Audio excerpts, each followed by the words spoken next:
Polisi kembali melakukan penggerebekan di sebuah hotel di kawasan Bogor, Jawa Barat.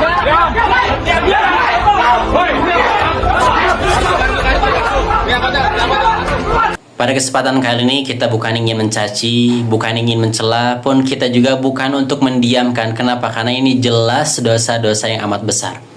Namun pada kesempatan kali ini kita ingin memberikan nasihat bagi para pelaku. Barangkali ada yang melihat video ini, barangkali ada yang ditakdirkan oleh Allah melihat video ini. Dan kedua, nasihat untuk kita sebagai kaum muslimin yang ada di Indonesia.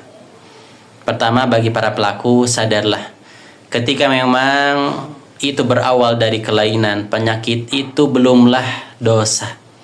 Itu bukanlah kesalahan.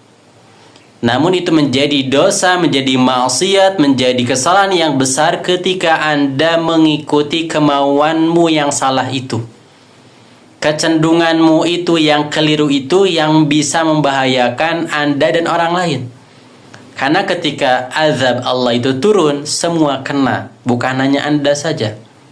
Kenapa hal itu bisa terjadi? Karena dalam hati Anda tidak ada iman kepada Allah. Karena dalam hati Anda tidak ada takut kepada Allah. Sehingga Anda berani melakukan hal itu. Dan untuk kita kaum muslimin yang ada di Indonesia, betul kita marah melihat hal-hal seperti ini. Betul kita marah melihat hal-hal yang seperti ini, karena ini bukan hal yang pertama. Namun kita jangan putus asa untuk terus mengingatkan saudara-saudara kita yang seperti ini. Kita harus terus memperingatkan orang-orang yang seperti ini sehingga dia paham, sehingga dia bisa sadar, sehingga dia bisa taubat kepada Allah.